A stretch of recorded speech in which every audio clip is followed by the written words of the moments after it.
Yeah, I think we're getting into summer, which is nice. A little bit more sunny. Yeah, Um, definitely. so I said we're going to be doing something a little bit different today, and I want to set this up and I think kind of move into some discussion from here. Um, the topic of today's live stream is my political opinions. I have been, over the last 4 months now, talking through various topics around the county and the responsibilities of the county commissioner, what impact we can have in that position. And throughout all of that, as I've been having conversations with people, I've been asked to share my opinions and beliefs on particular topics, including some that really don't have any bearing on the county commissioner position. I have found myself stuck and, frankly, a little uncomfortable in a way that I didn't really anticipate. And so I've spent a couple of weeks now unpacking that personally, talking with people that I trust, talking in therapy about why it is that sharing my opinions is hard. Hmm. So Josh, I just wanted to kind of talk through this with you, and Yeah. then what I want to do for probably the last hour of the 90 minutes we have here is go through some individual topics and do my best to share my opinion, give you a chance to push back a little bit. Now, whether or not that's actually your opinion, I am asking you to push back on me and give some kind of counter perspective. And then I want to share a brief story of how I came to that opinion to give a little bit of context for why I think what I do. Um, but yeah, let's discuss this just a little bit. Um, Yeah. yeah, I'd like to kind of talk through it. Yeah. Well, if you don't mind sharing, Joe, why don't we start with what you just said? You've been reflecting on this for a little while now. Do you mind sharing why you struggle so much with sharing your opinion? Yeah, I think that at the outset it might look as though I'm struggling to have an opinion. And first thing I want to say is, of course, I have opinions on important topics. To be honest, not many. I try really hard to really temper my own confidence in my own beliefs. We've talked about this before, but I've had many experiences through my life where I believed in something very confidently and got into it for the first time with somebody who really knew what they were talking about and realized I didn't actually understand it. I spent a Hmm. lot of time talking in my professional life about not using people's confidence as a measure of their competence, and I think that's from learned experience. I have had many cases where I've been confident in my views, and then when I went to go do research, I found out I was wrong, or at least somewhat misinformed. The other side of it is recognizing that in building relationships with people, it's not necessarily that we need to agree, but it's really hard to work with people that you don't like. Mm. And if I am trying to build relationships with people in the interest of collaboration, I'm not going to fight as hard on things that we might disagree on if we went one to one and tried to debate it. If that means that I might alienate them, if it means I might cut off that relationship. There are lots of things that I'm sure I disagree with people I'm close with in my life. And frankly, we have a relationship to the point where we can say, hey, in the interest of us preserving our friendship, let's not get too far into the weeds on that particular issue. So I think there's these two mechanics that give me pause in sharing what I really think. The first, as I've said, and I'll just summarize here, the first is that I recognize I might be wrong. And the second is that I'm principally concerned with retaining relationship in the interest of us working together. I don't want to hold an opinion so firmly that I alienate somebody from my life and then find out later I was wrong about that and the alienation wasn't worth it. So this leads to a lot of personal conflict for me and makes it hard for me to articulate my core belief on something. Yeah. It's not that I don't have an opinion, but that I'm not sure that that opinion is worth cutting people off in many cases. Mm. Um, So that's, I guess, the setup for it. I hope that's Yeah, quick enough. yeah, it is. It's a struggle, right? It's a big struggle.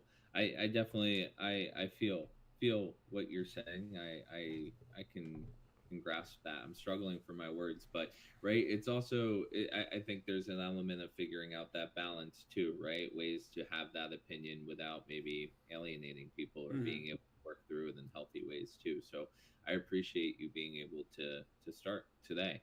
And with that, Joe, we all know it's important as a leader for people to know what you're thinking, but I wanna hear why you feel it's important from your perspective. I think I'm coming to a conclusion here about the role of belief and opinion in a position as a leader. I am fundamentally scared of being wrong. I am uh, I'm paranoid about missing things. But Mm, I recognize that in a position as a leader, it is not my job to be right about things as much as it is to guide direction, provide support for the people who actually go out and do the work. In order to fill that space, I need to give an opinion that we can start to agree or disagree with. mm, If we don't have a starting place, if nobody's giving their thoughts on something, we don't have anywhere to progress from. And if I, as a leader, give an opinion and that opinion turns out to be wrong, hmm. that's great because we started from somewhere. Yeah. It's the absence of direction, it's the absence of belief or opinion that stops us from moving forward because there's nobody there to say, hey, here's what I think we should do. And if a person in a position of leadership doesn't step up and do that, someone else is going to. They become the de facto leader in that situation, right? Right. So as a leader, it's my job to fill the void with Mm, some kind of perspective that we can then work off of, and that requires me to get over the discomfort of potentially being wrong. mm, Um, it's a this sounds dramatic, but it's a self-sacrificial stance. It's worth it for me to put myself out in front of people and to be wrong in the interest of us getting to somewhere better, mm. right? Uh, that's why I think it's important. Yeah, absolutely. I couldn't agree more, right? A lot of knowledge sharing and education can happen Mm-hmm. through having a quote unquote wrong opinion, right? Right. Um, Yeah, no, I definitely get that, Joe. And you're saying a lot of things, discomfort, throwing words out like that. Do you mind taking it a step further and kind of sharing how it feels for you personally Mm-hmm. when you do share your opinion in settings like this? I think the most specific word I could use is it's scary, Mm-hmm. and I want to articulate why. When I am asked to share my view on something, my mind immediately goes to how that statement is going to be perceived. This is out of self preservation, Mm, mostly, because I have a long history in my life of sharing my opinions, being told you're wrong, being told you need to stop talking, you need to listen to people in positions of authority, we know better than you. mm, And every time I step into a room where I need to share my perspective, I'm taking that risk. Now, in a one-on-one setting, that's not as hard because if somebody is frustrated with what I'm saying, I can ask clarifying questions, we can talk through it together and come mm-hmm. to a mutual understanding. Sure. I've found that in a group setting, it's significantly more challenging because the conversation dynamic is a little different. I can't control as much of it as I'd like to. And so sharing my opinion is risky. It introduces some personal risk to me, but most of that is emotional. Most of that is risk that I'm not going to be liked, that people are going to disagree with me and disagree with me openly and show me to be a fool. Um, Yeah. Now, at the other end of it, Yeah. Once all that is done, I recognize there is benefit to be had. One, if somebody is willing to correct me out in the open, they probably feel very confident in their belief, and I have a new perspective I've collected to help me understand how this works. Two, if it is clear to everyone in the room that what I said was wrong, Hmm. there is consensus, at least to some degree. And so that drives the conversation forward. We get a little bit more comfortable talking about what we think. Hmm. Ultimately, the benefits come at the other end through learning. But it is scary and it feels like risk to put myself out there at the beginning, mostly because I'm trying to evaluate what other people are going to think and trying to tune myself to a wide range of perspectives. Um, so that's the kind of feeling part of it, I think. Yeah, I get that for sure. Um, I think everybody struggles with that to varying degrees, right? I definitely can relate to that.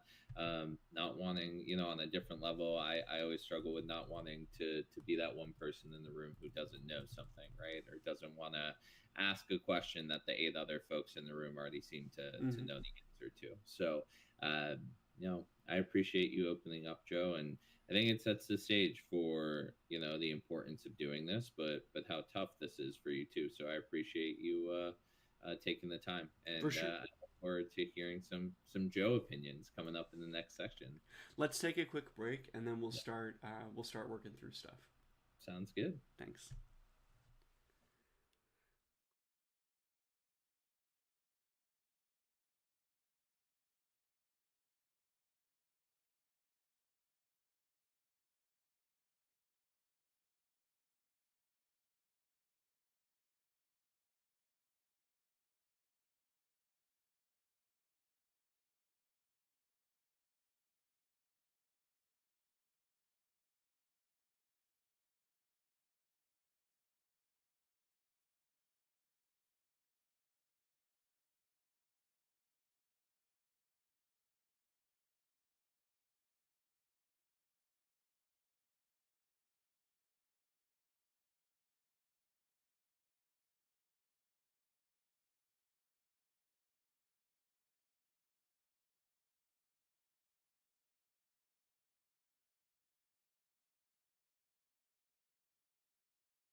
Okay, to introduce this section, I want to give a preview of the structure we're going to go through for each of these, just so everybody's on the same page about how this is going to work. We're going to start with identifying the topic. And the first question I want to answer is whether or not it's relevant to the county commissioner position. There's a number of these that might not be decisions I have to make as a county commissioner, but I want to give that indication so you know, hey, does this matter specifically to the role that I'm trying to step into? Then I'm going to give my opinion. I'm going to try to be brief, and my friend Josh is going to try to offer a counter perspective. We'll call it devil's advocate here. I want to be very clear up front. These might not be Josh's actual opinions, but the goal there is to kind of flip it and talk to a perspective that might be different than my own or people who might agree with me. That will be very brief for each of these topics, and then I want to tell the story of how I came to that belief. I've been advised many times that understanding the reasoning and the background for an opinion is more important than the opinion itself, and so I want to share that briefly, give you a sense of what I think, and then give you the background for that belief. Yeah. Josh, anything to add there before we jump into the topics? No, no, not at all. Cool. I am ready to go. We'll try to get through as many of these as we can. We've got about 70 minutes or so, and I've got them all in alphabetical order. So let's just get into it. Yeah. So the first one on the list here, Joe, is abortion. Okay. Yeah. Why don't we dive into that based on, could this be relevant to your role in county commissioner, and then also your stance on abortion? Okay. This one is probably not something that's going to come down to the county commissioner level. We have a small amount of impact through the Board of Health over public health policy, but most of the decisions around abortion and abortion access come at the state and federal level. The one area I think this might be relevant to county commissioners is things like zoning decisions, allowing clinics, for example, to be created and and receive funding and things like that. Although we might not be a source of funding just based on the nature of the county administration. So my basic opinion on this is I think abortion should be accessible in some form. I believe that it is necessary for somebody to have the ability to make decisions in their own interest. That's a personal value of mine, and I don't think the government should be given a unilateral authority to stop that from happening.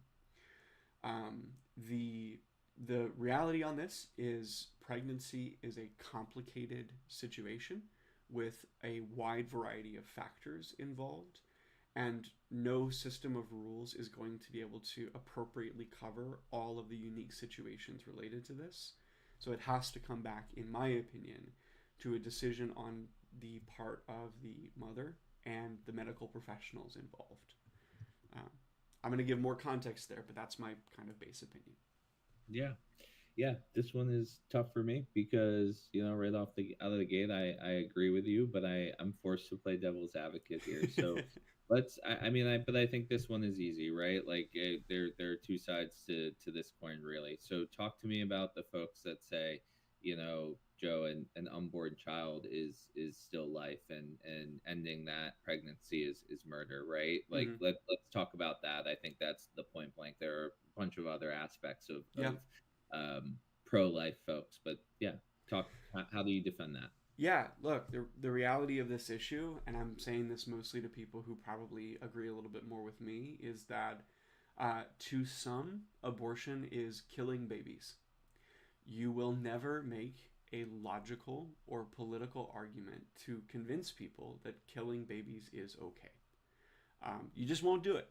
There's too much at stake there. And I recognize that is a challenge for anybody who feels that way on this topic.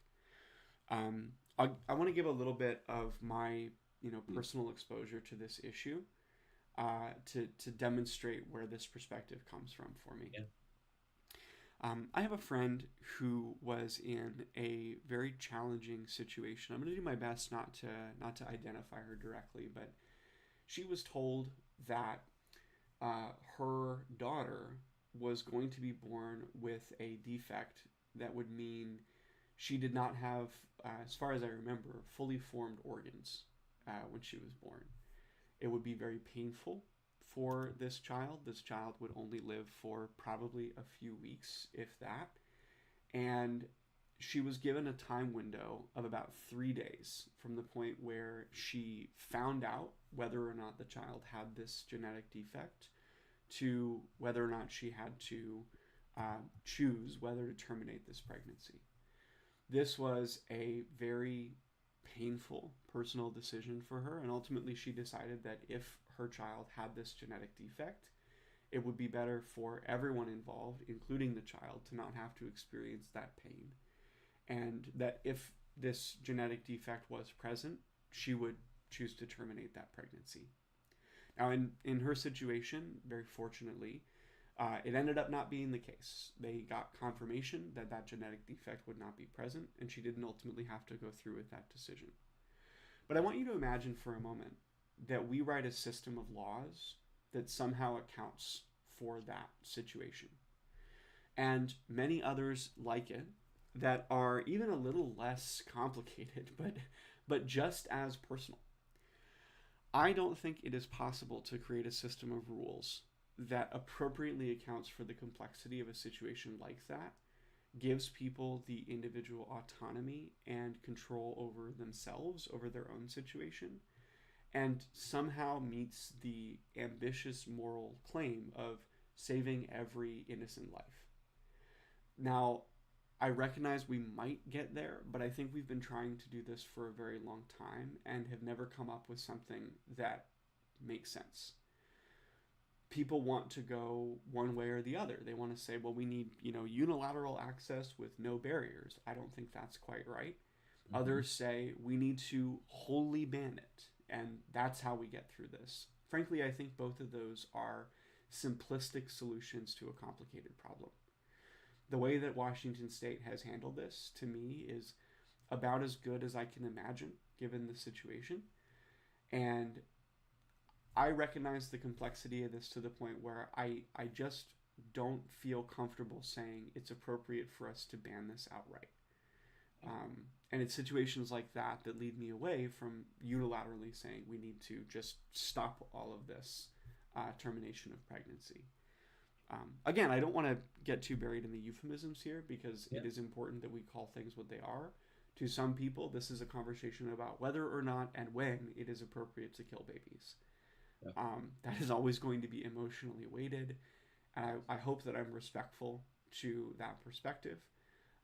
I just don't really support either end of a whole access with no restrictions or complete banning to the point where someone in that situation would not have the option to terminate a pregnancy for themselves.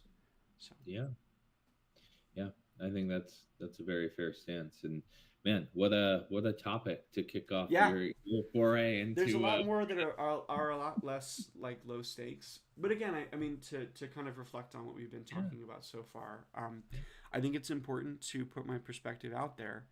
I do also want to give the general kind of tone of this for myself. Anything that I say here, if you feel you have more or better information to share with me, I'm absolutely open to it. I'm sharing my opinion because I feel it's important that I do, but not because I'm saying this is definitively how I feel about it. We're always open to clarification. I'm always open to clarification. And if you have a case to make, I want to know about it.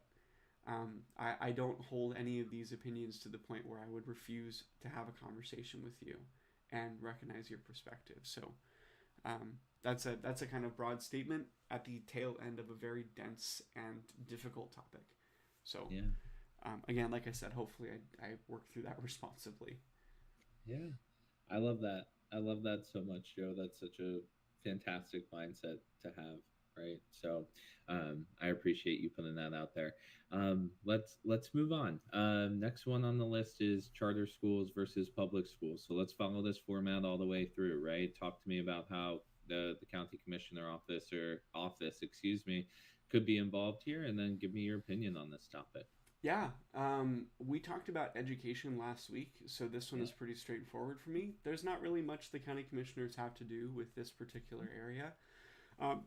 Probably, tertiarily just having a functioning county administration so that people can collect taxes and disperse them appropriately, but not much more impact than that. On the topic itself, I am a big supporter of public schooling. I think that charter schools offer an advantage to people who have resources to put towards a private education. Real quick, I just want to define this. When we talk about charter schools, most people will understand that to mean like private education, private schools. Now, there's other subclasses of schools, but that's generally the conflict is, do we put more money into private education or into public education? Public education meets a very distinct need. Many people, if not for public education, would not be educated, would not have any information about the way that the world works. And I think it's really important we maintain that as a resource for people. I don't think a private education fits the need for most. And the reason that we started with a public education in the first place is because we wanted to have an informed group that could at least be ready to transition into the workforce. Um, that said, I don't think this is entirely a this or that. I think there's ways that we can work with both. I don't see as much conflict in this topic as I feel like other people might. I don't think that you need to necessarily get rid of public schooling in order to support private education. But Yeah. Yeah, no, I think that's a very fair point of view to have. I think this one's a little bit tougher to play devil's advocate on because I think you have a very balanced opinion of hey, like both can coexist, but there needs to be a bigger emphasis on public schooling. But I guess if I'm doing my best here, what if I were to come at you, Joe, and say, if we were to shift funding around to private school, is there a potential to make it more accessible to people who don't have access to it today and then benefit from those pros of private schools, like maybe a more challenging curriculum or smaller class sizes, things like that, right? So talk to me about that, I guess. sure, I mean, if we were to put more money into charter schools, we would need to do a lot to make sure that they were equally accessible to all. Yeah. Charter schools are notorious for having really, high standards, and really well performing student bodies. But part of the reason for that is that they are not required to follow the same standards for accessibility Mm-hmm. that public schools are. Mm. Anything that is directly funded by the government through like the state Department of Education or federal Department of Education is required to be accessible to everybody, regardless of your individual school performance, regardless of your mental acuity, regardless of your ability to complete schoolwork. And charter schools just don't have as much of that.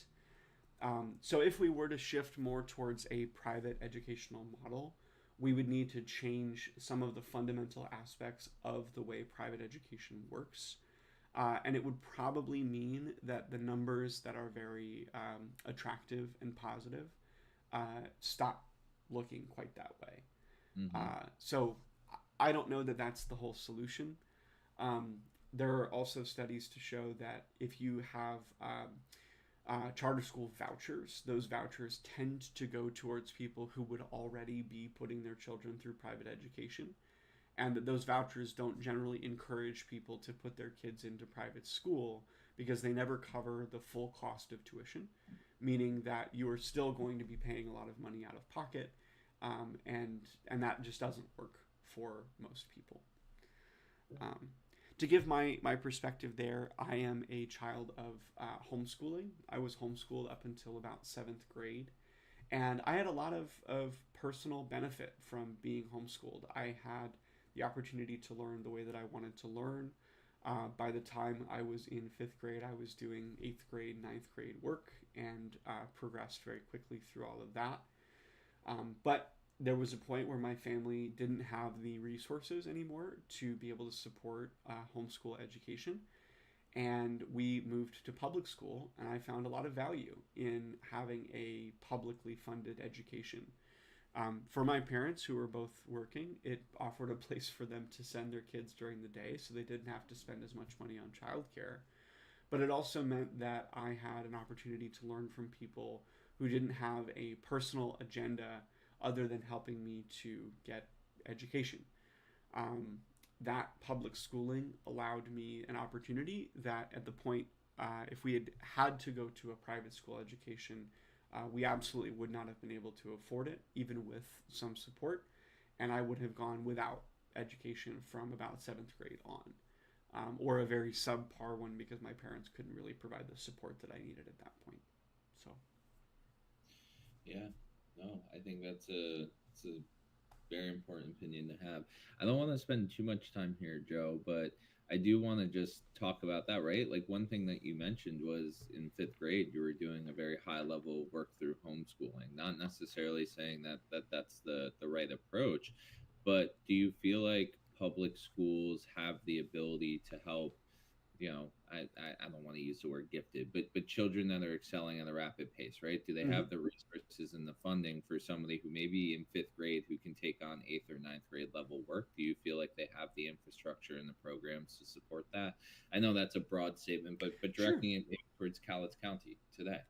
I mean, I took AP classes in high school. That was one example of a progressive education that supported me as a person who was a little bit ahead of things. Yeah. Um, yeah, I mean, homeschooling has a couple of distinct advantages. It comes with a lot of disadvantages. Hmm. It's largely, unregulated. There's Yeah. not a lot of standards applied to what you are required to have your child go through in a homeschool curriculum. Like I said, I had the advantage of being able to work through things quickly. But if there was a topic that I didn't really feel like working on, I was not forced to learn that topic. So while I progressed pretty quickly through science and through math, my English was not strong. I was not a very good writer, not a very good speaker.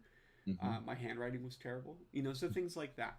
Yeah. There was a trade off in the homeschool education, and I feel like the public school, at least what it did, is gave me some balance and required me to be interdisciplinary, Hmm. which was a benefit to me as somebody who was still struggling to figure out the world and didn't have a lot of support resources behind me.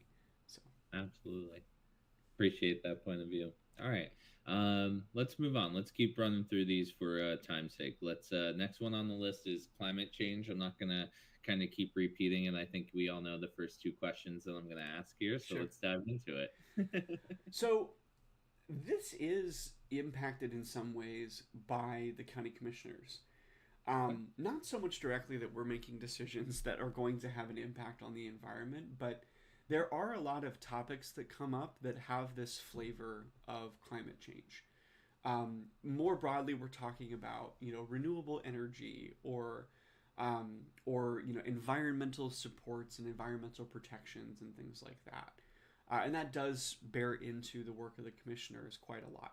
There's a lot of language in our strategic plan talking about preservation of natural spaces in our area. And Cowlitz County has a lot of open forest land, lots of areas that require preserving. Climate change, while it does feel like a very big kind of world level issue, is going to have an impact on Cowlitz County in some ways. Whether or not you think there is a real threat here, we do need to be thinking about it and talking about it. So I would say, yes, this is pretty relevant to the county commissioner role. All right, I'm going to try to give a very succinct opinion on this one. I think the climate is changing in ways that we are already starting to feel. I think that we can point back to that climate change as distinctly man made. There are many resources you can look at to show a dramatic change in the state of our environment that have only existed for the last 100 to 150 years, roughly coinciding with the Industrial Revolution, the beginning of using gas powered automobiles. And so, for that reason, I would probably put myself in the camp of uh, believing in climate change, believing in global warming, if that's a term that connects with people. The ice caps are melting. We are seeing ocean acidification. We are seeing consistent forest fires. And it's very hard for me to look at that and not believe that something is happening. Hmm. Now, I think the individual nuances of why it's happening and what we do about it, I'm a little less firm on. But I feel Hmm. pretty comfortable saying, yes, climate change is happening, and yes, we should probably be doing some things to address it. Sure. Sure. Appreciate that point of view, Joe. And another one that, while I agree with you, I will stick to the script here and I'll play devil's advocate and say, you know, what about the folks who say that if you go as far back as we can and talk about the natural shifts in weather and climate change throughout ice ages, throughout the thawing of those ice ages, and while they might say that, hey, human elements over the last 150 years has had some impact, but not as great of an impact as what people are saying. I think if you said something like that even 5 years ago, it would have been a little bit more reasonable. Um, I don't think you can really look at the current weather and not notice something is different. And for that reason, I'd say, look, even if we disagree on whether or not this is normal or abnormal, or whether there is some kind of, change that is unique to this time or not, we have to recognize things are changing. And we might quibble over why, but ultimately, because things are changing, we need to do something about it. Um, Now, I think if we get into the real like meat and potatoes of it, where we start to disagree is what exactly is there to be done. But I don't see harm in encouraging people to move away from fossil fuels and towards more renewable sources of energy, like solar energy or wind energy. We actually get a lot of our energy in Washington state from hydroelectric power, and that is a much more sustainable mechanism than oil or petroleum or things like that, without a lot of the negative effects that we see to the environment overall, which we can prove are happening. So even if you're not sold on the idea that this is an entirely man-made problem, and you think that this is a natural, normal thing, I think we should probably get on the same page that we should be doing things to change our behavior, because we recognize there is some negative impact to what we're doing, and we can mitigate that even if we can't ultimately stop this shift, right? Yeah. Hopefully that's that's clear enough. It is. It All is right, very clear. and I'll tell a story for my personal perspective here. I grew up in a creationist household that was taught that the world is about at most about 4,000 years old, and that pretty much everything that we're seeing now is entirely informed by just a few thousand years of change. Um, as I started to get more exposure to different ideas and started to learn from people who had studied this for a long time, I started to see a lot of holes in that story. Uh, at least transitioning out of the creationist perspective, I moved towards more of a belief that if God created all of this, God did so to set in place these natural processes, and that the world was probably not that young, and that we should probably recognize that things look a lot older. They chemically appear to be a lot older from what we can study, what we can prove, and that it's probably not right that the Earth is young. God maybe made it this way, but did so, maybe millions of years ago. I'm not entirely sure how old the universe is. As I started to, and I've told this story already, as I started to move a little further away from establishing myself as a Christian, I also started to recognize that there's a lot less confidence, everywhere that you look. Really, the only place we have is the scientific study. The idea of creating an experiment with a hypothesis and controls is about the closest thing we have to truth in this realm. And if you look through the evidence, and I'll say the amassed evidence, not any one particular thinker, it largely suggests that the Earth is very old, that we have had a large number of shifts over time, and that in the last 150 or so years, we have seen a dramatic change. Mm-hmm. You could look and find someone somewhere in the world who claims to be using a scientific method and proves a point that you agree with. And you're more than welcome to look at that view and say, you know what, this person has proved something that, the scientific establishment disagrees with.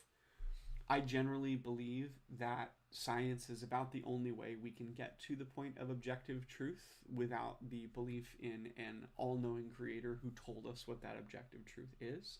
Mm. And the science seems to suggest to me that where we are right now is not normal and that we need to be doing something about it.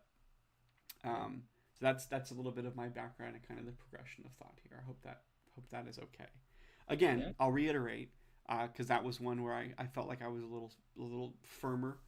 Um, I am always open to more evidence, more perspective, more thoughts on this. I do not hold this opinion to the point where I would refuse to have a conversation with you. And we can absolutely talk about it. I'm willing to hear your perspective. I'm willing to listen to you and look at the resources that you have. I'm happy to read through those things. I've yet to find a convincing argument against the perspective I've had here, but I'm always open to learning more and hearing from you as well. Yeah. Absolutely. Thanks for that, Joe. All right, let's move on. Next one on the list is drug policy. Okay. So is this relevant to county commissioners? Sort of. I think the Board of Health has some impact on this. The Departments of Health and Human Services have some impact on this. More broadly, I'm thinking about this in the context of drug addiction, mental health resources, and so the county commissioners might impact this through funding of particular nonprofit efforts. In terms of what we should do about drugs at a government level, um, I'm generally of the opinion. Ooh, I'm gonna I'm gonna hesitate just a little bit here, but I gotta work through it. Drug use has been a problem throughout the entirety of human history, and I don't believe prohibition is the way we solve the drug problem. I think from what I've read and from the people that I've listened to and talked to, I generally believe that the way we help to deal with a drug problem is through legalization and regulation. I'm like white knuckling my hands here because I'm like, oh, I don't know. Um, Look, we have seen what the aftermath of criminalization is like. That's what we have now. When we make it illegal for people to use these substances, we don't stop them from using these substances. We just make it so they have to go underground. And people who have been in the world of drugs, and especially those who have been involved in drug processing for a long time, generally come out with this view as well that the best way through this is legalization with regularization on top of it, with regulation. Um, that's my general view. Let's talk about it, Josh. Yeah, I once again agree with your general view here, but that's not our point for today. I guess, Joe, what about the folks that say legalization and regulation will still not cut out the criminality behind it? Whether it's using those businesses that are legally selling it to launder other criminal money, right? Because that's a big cash business, or just people who want to continue and maintain underground. So while it might hurt that business, it doesn't eliminate it, and it still promotes crime, right? And Sure. and other aspects that come from crime. Yeah, I think people talk about this as enabling. Mm-hmm. If the core goal is that we stop drug Yeah. use, why would legalizing it and regulating an industry stop people from using it? And I come back to my view on people here, which is you generally can't stop people from doing things that they want to do. um, they're going to find a way if that's something that they want. And so, what do we do to help curb the negative effects of drug use? Well, for an individual, the negative effects are largely, the risks associated with them personally, the risks of lost relationships, the adverse health effects, and there's a broader societal impact in somebody being a drug addict and requiring public resources if they want to recover from that. Um, I think that we can mitigate those risks through regulation, in much the same way that we've done with marijuana here in Washington State. It's very easy to get access to marijuana today in Washington. I mean, Longview alone has, I think, something like 10 dispensaries. There's one within walking distance of my house. Hmm. Not that I'm a marijuana user, because I'm preparing for this county commissioner position, and I recognize that's a requirement for the job.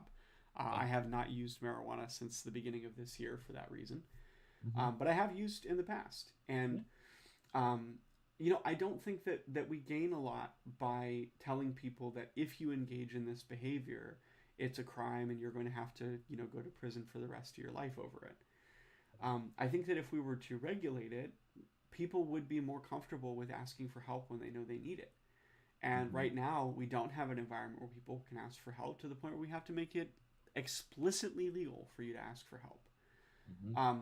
People who were overdosing were not calling the cops because they No. were worried about exposing themselves as drug users. And so they would actually throw their overdosed friends out onto the sidewalks and onto the streets, rather than call the ambulance and say, "Help! My friend is dying." And we changed it. You know, Broadly speaking, I don't think that prohibition has proven to be an effective strategy for curbing drug use, and regulation would at least allow us to curb some of the negative consequences of that drug use to individuals. It also does have a negative impact on the bottom line profit that criminal enterprises might have. Hmm. I believe we have seen a curb in the number of street selling of marijuana. When I hear about street crimes, that doesn't really come up. And I think part of the reason for that is because it's so easy to access through legal means that you don't have to go and find a dealer somewhere. Um, Yeah. to give my personal background on this, I grew up in a household that did not have access to drugs. We did not have access to alcohol. My dad, I can remember having a glass of wine one time through my childhood, and I found my exposure to this through people I went to high school with. My first beer was at a friend's house. Their uncle handed me a Bud Light. I did not like it. And I became, I think, addicted to cigarettes when I was about 15 or 16 years old. I smoked them up until I was about 19. And then my partner asked me to quit, so I did. Um, I have used alcohol and marijuana. That's about all I've been exposed to myself personally. But I am not saying this completely unbiased here. I recognize that I'm one of the people who benefits from maybe something a little bit more more legal. Um, and I've talked and worked with people who've struggled with drug addiction, whose perspective is generally this way: that making something legal and regulating it makes it easier for people to access help. We remove the stigma of being addicted to drugs as somehow some kind of personal failing, and instead talk about it as a challenge with the personal ability to deal with that problem on your own, and the requirement for help. Um, I feel like I'm rambling a little bit here, but I also did say at the beginning of this that I'm kind of white knuckling this topic. This is a No. hard one. I don't feel I have the definitive answer here. And again, I'll repeat, and I'll probably say this each time just to make sure people know. I am absolutely open to perspective here. I'm pulling this from lots of personal conversations, from some personal experience dealing with addiction, and I'm open to whatever you think might help me to further round out this perspective. So. Yeah, and I just want to chime in a little bit here too, Joe. I think your opinion is in and this is just my opinion, but I do firmly believe with you on this one. This one is one that hits home too. I have substance abuse and addiction in my direct family that I've dealt with, and one, if people are going to use, giving them safe access to a place to buy it, and also knowing that there aren't other things in those substances that are going to harm them Mm-hmm. more, is important, but also being able to shift funding away from, you know, the criminal activity, and putting that back towards rehab, and ways to make people healthier and Yeah. better when they want to, and providing those resources to maybe help them find that path to wanting to get better and Yeah. help. Now, I will say, I just want to be very, very clear here. I'm not talking about legalization Yeah. without regulation. Uh-huh. I think, I think 100%. that The decriminalizing aspect hasn't done as much, and we see Hmm. this in the state of Oregon. Oregon has fully decriminalized drug use so that it's not a personal if you were caught using hard drugs, there are many scenarios where you would not be charged with a crime. I think that's good, but I don't think that's a whole solution to this problem. I think Yeah. unless we have access to these materials in a way that is heavily regulated and honestly probably heavily taxed, we're not really going to address the core issue. We've sort of removed the consequences to individuals without creating a scaffolding that makes it so that it's easier for them to get clean. Hmm. And I'd point to the way that Oregon has done it with the decriminalization as a less than sufficient plan to actually address the issue. Now, that said, it's always going to be a struggle to tell people, hey, the way that we solve the meth problem is by legalizing meth. That's a hard argument to make, and it's probably not one that a county commissioner is ever going to have to decide on. Um, I'm giving my general perspective here to give you a sense of where I'm coming from, Yeah. and what my opinion is if given the opportunity to talk about it. Yeah. Thank you for that. And Joe, like you said in the beginning, we have a lot of topics here. Not going to get to all of them. I know we have about 36, 35 minutes left. Let's Uh, let's yeah, jump. yeah. There's a couple here that I feel like are probably You worth pick. banging out. Dealer's choice, as I like to say, my friend. Yeah, yeah. Where do you want to go to next, Josh? I have one in mind. Again, these are all Well, sort I of do see alphabetically. your cursor right next to it, so I'm gonna guess that it's gun control on our shared notes. Why don't Yeah. we hit on Yeah, let's talk about firearms. Yeah, I love it. So is this an issue that would be relevant to county commissioners? Somewhat. We have a situation right now where the state of Washington has made a particular kind of magazine illegal to sell in bulk. And we have a local business, Gators Guns, that is currently going through the court process to decide whether or not they are in violation of the law. The recent ruling by Judge Gary Basher is that the ban on this particular kind of magazine sale is unconstitutional. And so there's some argument right now about that issue. It's not something I expect the county commissioners to need to weigh in on, but we are kind of tertiarily associated to that issue because part of our job is ensuring that these departments have appropriate authority to enforce. That's coming down from the state level, and we don't have a lot of opportunities to disagree with the state on these issues. But we're talking about the sheriff's department. We're talking about the superior court and district courts involved in regulating gun use. And so I think this is relevant in that the county commissioners need to have some opinion on it, although I don't know county commissioners are going to need to make a lot of concrete decisions in this area. So uh, let's get into my opinion on gun control. Yeah. Um, this is a challenging one for me because this is balancing the individual rights that are granted to us through the federal and state constitution against the overall societal benefit or harm. We can't really talk about regulating gun use without talking about things like school shootings. And the argument we mostly make is if we had fewer guns, we'd have a lower prevalence of mass shootings and specifically school shootings.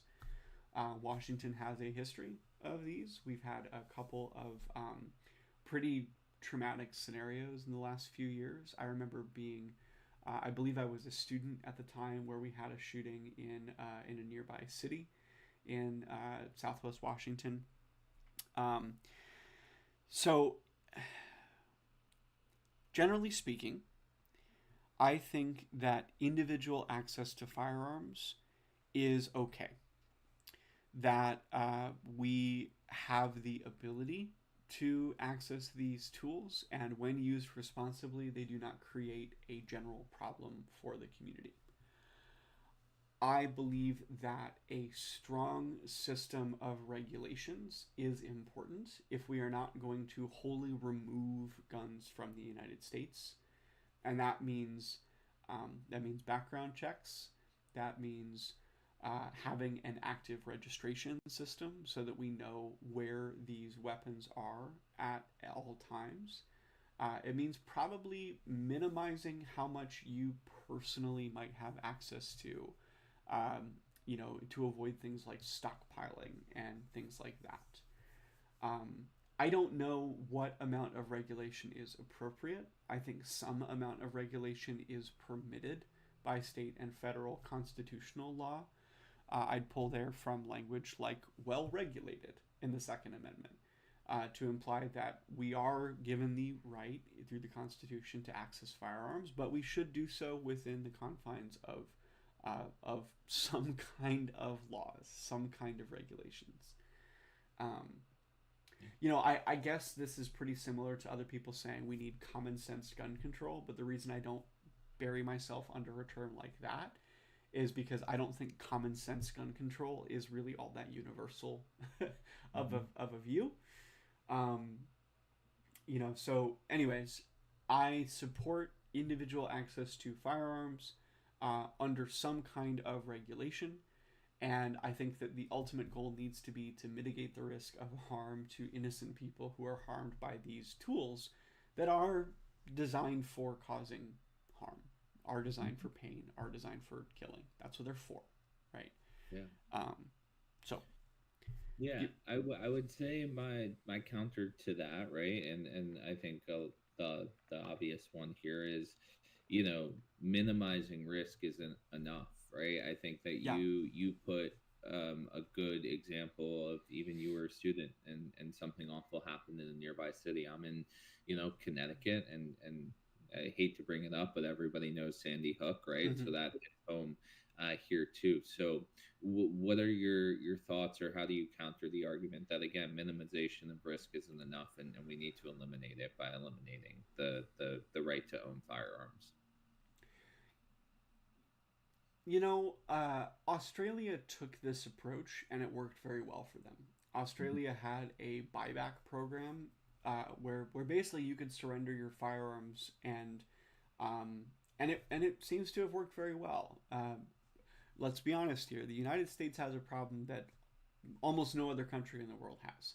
Okay. We are at this point kind of numbed to the news of a school shooting. It's become commonplace. We have mass shootings almost daily at this point somewhere in the country. Now it's a big country, right? So maybe that's not all that important to some people. But anyways, this is a problem that is I would say uniquely American. Australia took this approach, but at the same time, they didn't wholly outright ban Hmm. firearms. You still can, as an individual, own and use firearms in your daily life. I think people have the impression that the way Australia did this was just by removing guns entirely from the population, and that's just not quite true.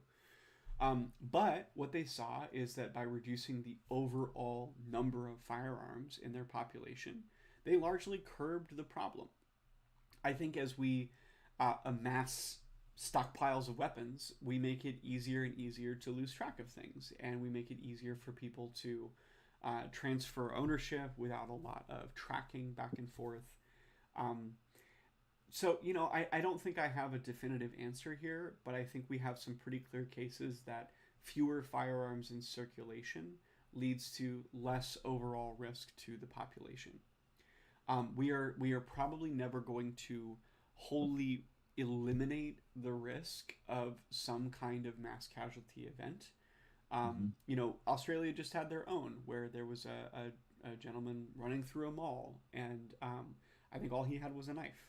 So those kinds of things are not going to be completely eliminated.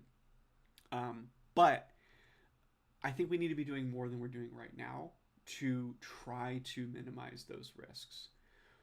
I think we should probably also be talking to gun people about what they think the right answer is because, frankly, a lot of the rhetoric around gun control has centered on access to particular implements It was a pretty big, I think this was a state level, but it might have even been national conversation about bump stocks, which is just like an accessory on a gun that doesn't really change how well it works, but certainly makes it look more intimidating. Hmm. And, you know, that conversation to me kind of exposed that we're talking about something without a lot of actual exposure to it. Matter of fact, to give a little bit of personal background, I've never really been a firearm user. Never really wanted to use firearms. Yesterday, for the first time since I was 6 years old and shot a shotgun, I was out at a shooting range with Cowlitz County Police, and I fired a handgun for the first time, and also a rifle and a shotgun. Um, Anyways, I'm kind of just talking around this a little bit. I don't think there's a definitive answer here, but I think that the kind of regulation that we're pushing for needs to we need to be trying to do more to mitigate those risks than we're doing now, and I think we center a little bit more on individual rights at the expense of community benefit. Um, let me back up and give a little bit of my story and reasoning here. Yeah. Like I said, I've never really been exposed to firearms. I've been intimidated by these weapons for most of my life, to the point where it was a little scary for me to see a person in my grocery store open carrying. Washington is an open carry state. Hmm. And a few months ago, I was walking through Winco, and I saw two gentlemen who both had pistols on their hips. And initially, I was like, "Ugh," I walked away. I knew that I was going to be running for the county commissioner position, and so I said to myself, I need to be comfortable engaging with people who use firearms. I can't close myself off from that. So I went back to them and asked if they would walk me through. Hey, walk me through your decision to bring the handgun into this grocery store. One of the two gentlemen felt a little bit more comfortable talking than the other, so we kind of talked back and forth. And initially, he gave me the basic talking points I think we're used to. What if a mass shooter were to come into this grocery store? Would you be ready to defend us? I certainly am. And I remember saying back, I appreciate that. I've heard those talking points before, and frankly, that to me feels like a perspective based on fear. And he said, well, I have good reason to be afraid. I was like, what do you mean?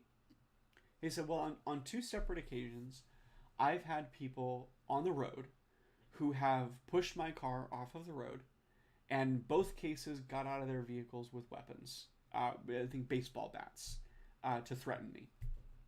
The first time that it happened, I was in the car with my girlfriend. The guy smashed my back windshield and broke off my driver's side mirror. Scared the crap out of both of us. The second time it happened, I had my handgun with me. I got out of the car. This guy got out with a bat, something like it. Saw my handgun, got back in his car, drove away. And, I left that conversation reflecting a little bit on why somebody might feel the need to carry a firearm openly. One thing I recognize is that this was somebody who was traumatized, who had had a life experience that told him having this handgun is a way of protecting me, of reducing my own personal risk of violence. And on top of that, he said, this is my right. I'm not breaking any laws to have this out here. And yes, it makes people a little uncomfortable, but frankly, I'm okay with that. He talked about it as being somewhat, in protest. Hmm. And I can't argue with that, really. It's his right to do it. Whether or not we think it should be a right, it is codified into law that we have some access to this. And on top of all of that, he had seen this as a solution to a problem he'd encountered now twice in his life, as a way of protecting himself from harm. Now, if he had access to therapy, if he had people in his life he could talk through that with, maybe that would have changed, but maybe not. And ultimately, he's not committing a crime to do that, and it just makes me a little uncomfortable. I can't stop him from doing that, So that I think had an impact on my perspective in individual gun use. Hmm. I do understand it. I don't feel personally I need to carry a firearm around with me, but I can understand and reasonably get why you might.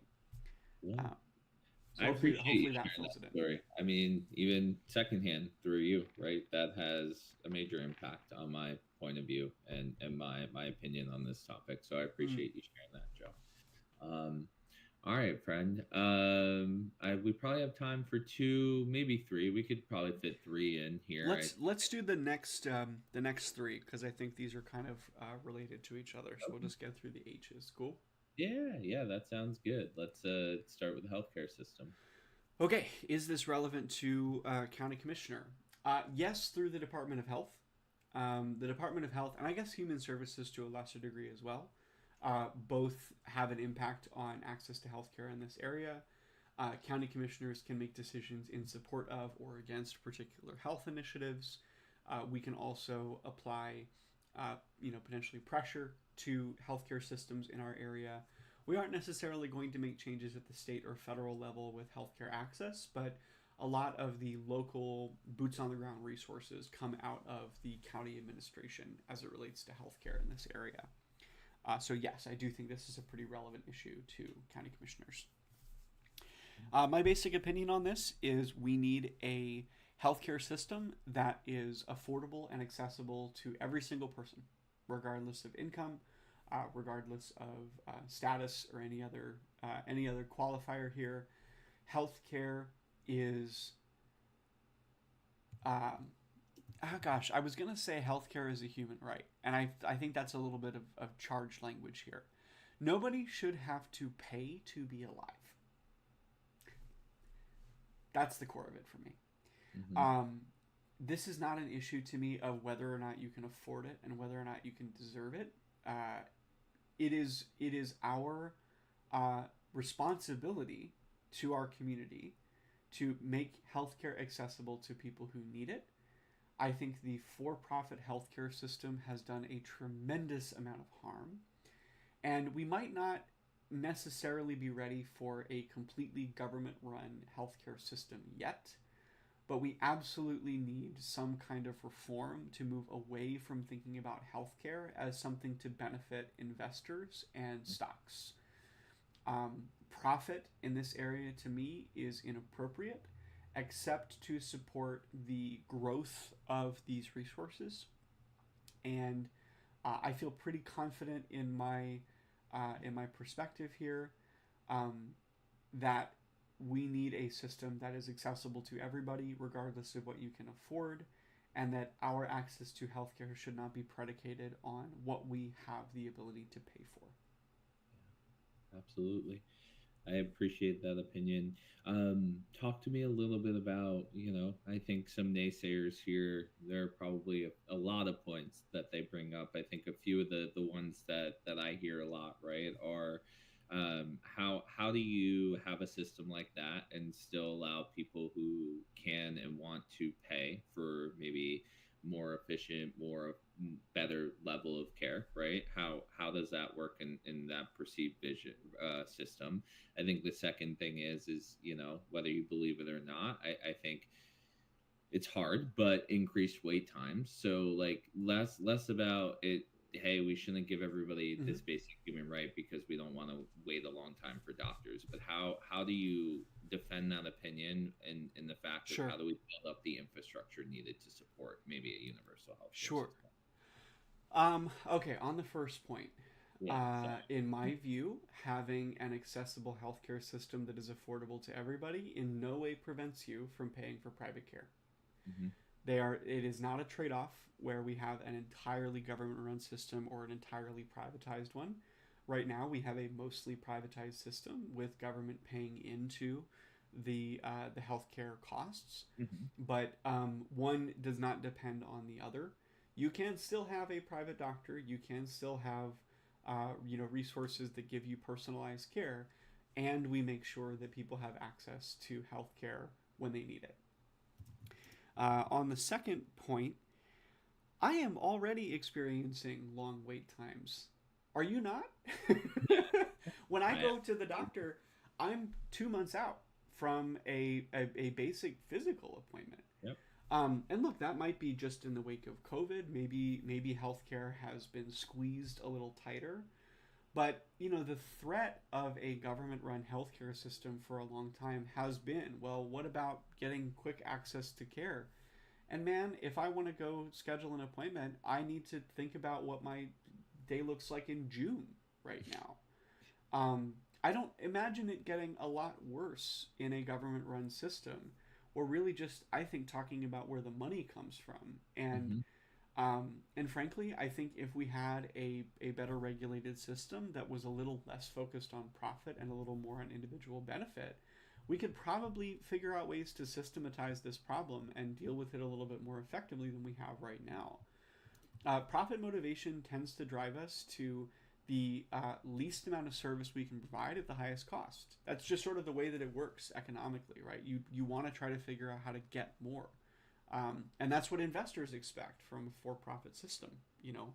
Even nonprofit healthcare systems that are private are still driving towards that because they're thinking about money in terms of being able to have an impact, and so they squeeze, right?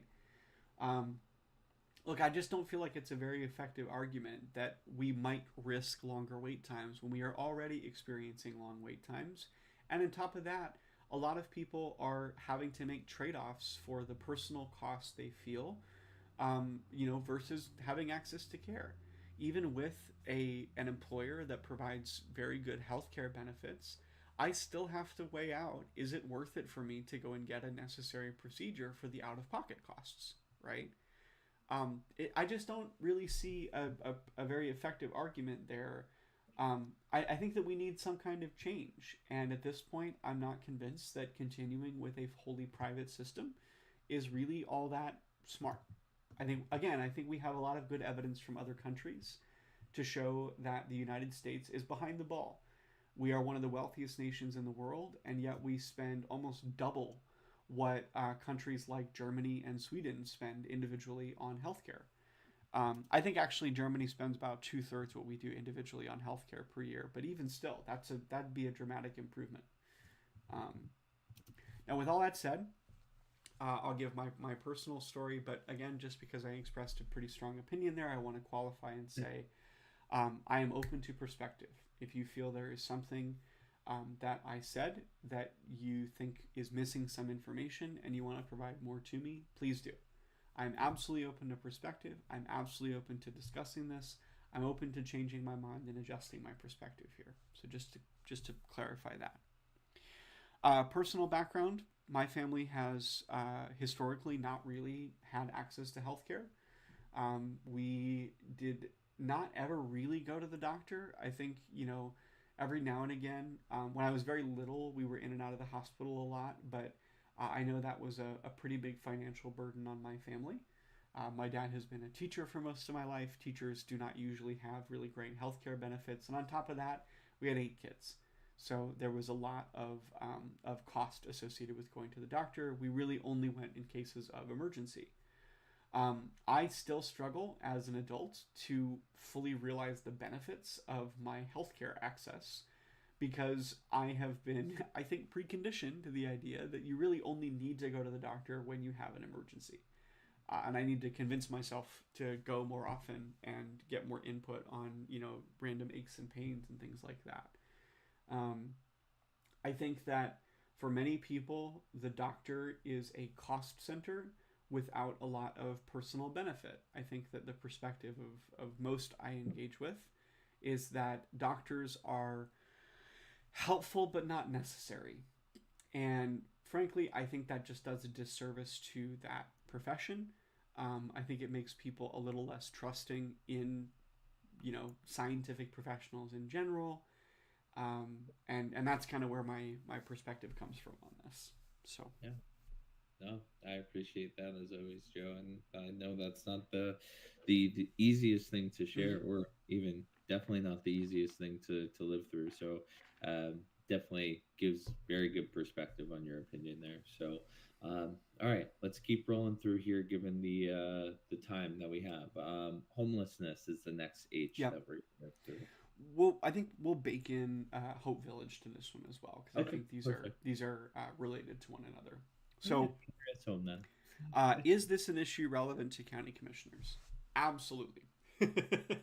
um, Department of Human Services has a 5-year plan to address homelessness that is mandated by the state. Right now, the existing commissioner's strategy is mostly to focus on infrastructure. The argument there is that if we invest in infrastructure, we don't need to continue to invest in that. They want to build programs that are, self-sufficient or low cost to maintain. But this is something that commissioners are directly charged with thinking about and addressing.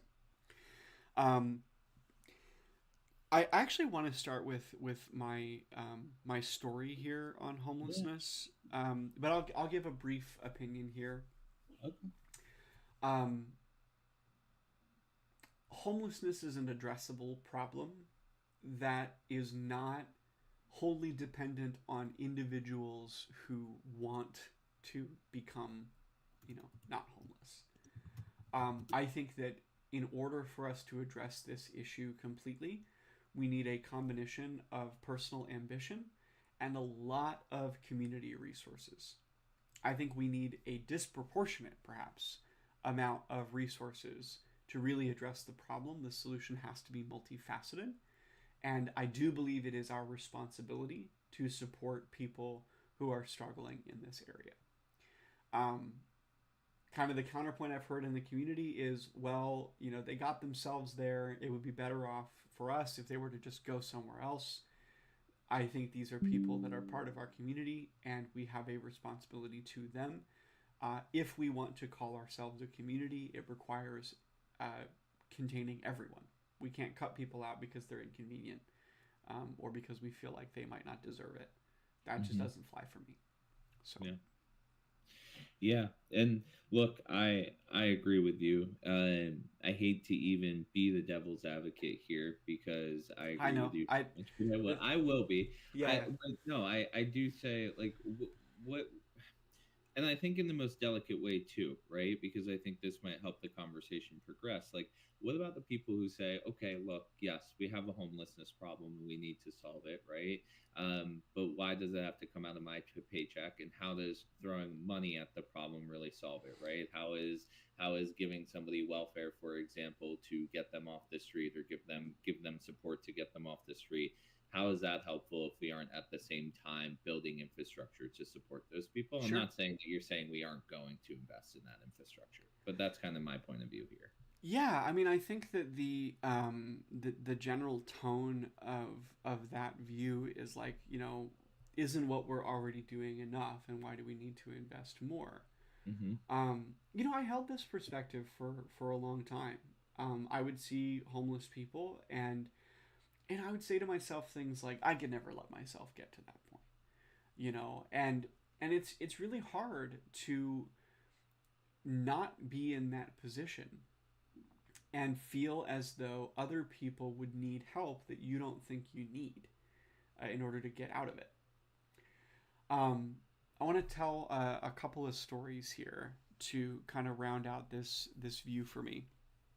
The first was when I was working in downtown Portland. I worked off of Morrison and First most of the time I was there. I would go out on my lunch breaks, and I promise this is not me in any way trying to like pump myself up or anything, Mm-hmm. but um, you know, I would go out on my lunch breaks, and there was a lot of folks that were panhandling. I would pick somebody and ask them, "Hey, is there anywhere in the area that you like to eat?" I'd offer to buy them lunch. I'd come back with lunch and say, "Hey, would you be okay if I sat and ate my lunch with you and we can talk?" Because I wanted to learn. I wanted to understand how people got to where they were. And one guy told me a story that still sticks with me many years later. He said, I did 2 tours in the Middle East. I don't want to say the wrong country, so I'll just say the Middle East. And so I served my country. I came back to the States and got a corporate job. 2 weeks into me starting in this position, the apartment building that we lived in collapsed, and I lost my wife and daughter. I could not keep up with my work because I was dealing with that deep pain. And a few weeks later, I was let go from my job, and I've just never been able to pull my way back up since. He had engaged at that point with a number of transition programs, but found it very difficult to find a job because anywhere that he would go and apply for jobs, he said whenever they asked for a physical address, he wouldn't be able to provide one. And that was a clear sign that they were homeless, and so you were not going to be employed because people did not want to hire homeless people in Portland. There was a program called Transition Projects that started issuing people IDs, giving them a mailing address. And he said that worked for a little while until people started recognizing the mailing address for transition projects, and then we got back to the same problem that you were easily identified as homeless, and people don't hire homeless people for even minimum wage jobs. Um, those kinds of stories really impacted me personally. I started to recognize that a lot of this is down to individual, very complex situations. I still sort of held to the view that this is something they could work their way out of if they just accessed, programs and services and worked hard. Until a few years later, when I wanted to do personal study into this issue, I was feeling pretty ambitious and had a goal for myself of being a multimillionaire. I don't really feel that way now, but at the time I thought, what could I do with all that money? And I started reaching out to nonprofits in the Vancouver, Portland area and asking if they would meet with me and talk with me about homelessness. Help me understand it, help me understand where my money is best spent. The way I framed it up is there anybody in your organization who's willing to spend a half hour tolerating some stupid questions? I got connected with, I think, 4 different organizations in the area, and each one of them was pretty valuable. But then I started talking with a woman named Angie, who was part of the Vancouver Housing Authority. She spent about 4 hours with me blowing my mind. One of the things she talked about was disability access. She said, in the 6 years I was supporting people who were trying to access state disability, I never saw anybody access it the first time they applied. It was always the second or third time. There is an 18-month waiting period for accessing disability, and in that time you are not allowed to make any more money above the income threshold. The income threshold is about 20 hours a week working minimum wage.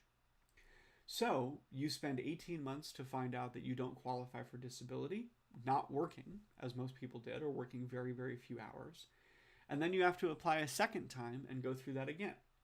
What do you think the odds are that by the time you get approved for disability, you ever want to lose that disability payment again? The only people who stick around for 3 years are the people who desperately need it. And so we create a system that makes people dependent on that disability.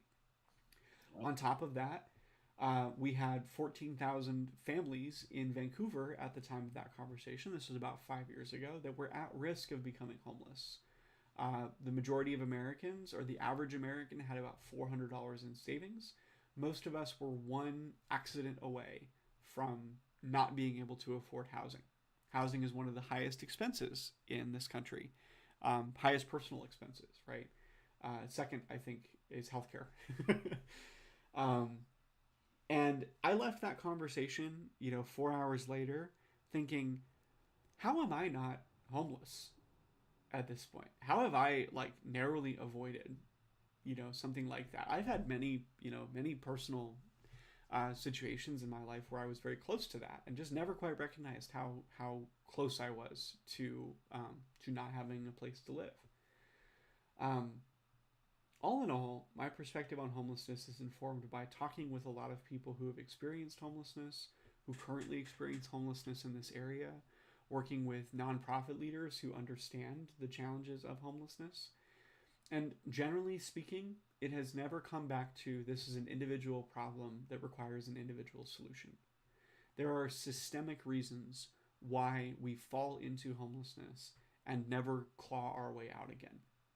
Some of that, yes, maybe, is personal fortitude, but most of the time it is people who have fallen into a situation, so many of them out of their control, and have never been able to fully claw their own way out of that issue.